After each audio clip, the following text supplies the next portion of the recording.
महाराष्ट्र राज्याचे माजी उपमुख्यमंत्री लोकनेते अजितदादा यांचे विमान दुर्घटनेत अकस्मात निधन झालं। महाराष्ट्र राज्यातील सर्वसामान्य माणसाला हा मोठा धक्का होता। वेळेअभावी लाडक्या नेत्याचे अंतिम दर्शन महाराष्ट्र राज्यातील लाखो लोकांना इच्छा असूनही घेता आलं नाही, म्हणून महाराष्ट्र राज्यातील शेतकरी, कष्टकरी, महिला, भगिनी, नोकरदार, सामाजिक कार्यकर्ते, व्यापारी यांना त्यांचं दर्शन घेता यावं म्हणून पवार कुटुंबियांना विनंती करून राष्ट्रवादी काँग्रेसच्या वतीनं प्रत्येक जिल्ह्यात अस्थि कलश जनतेच्या दर्शनासाठी ठेवण्यात येत आहे। मूल येथील गांधी चौकात अस्थि कलश जनतेच्या दर्शनासाठी ठेवण्यात आले होते।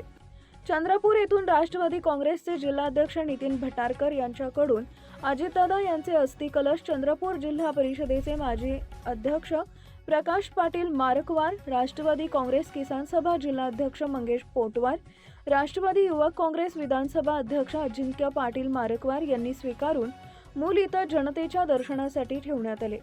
यावेळी राष्ट्रवादी काँग्रेसच्या पदाधिकारी आणि कार्यकर्त्यांनी अस्थि कलशाचं पूजन करून मूलवासीय जनतेला दर्शनासाठी उपलब्ध करून देण्यात आले।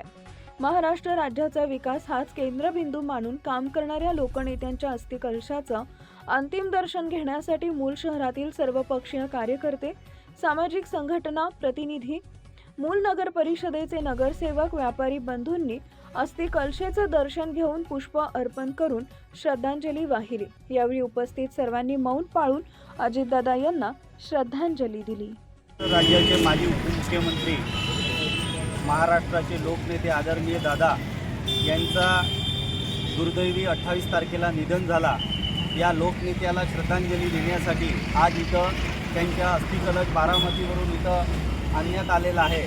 मूल शहरातील सर्व पक्षाचे कार्यकर्ते, पदाधिकारी, सामाजिक संघटनांचे पदाधिकारी आणि समस्त मूल नागरिक इथं येऊन दादांचं अंतिम दर्शन घेऊन या लोकनेत्याला श्रद्धांजली वाहत आहेत। आदरणीय दादांची क्षती ही महाराष्ट्रासाठी फार मोठी असून दादांची उणीव ही कधीच भरून निघणारी नाही।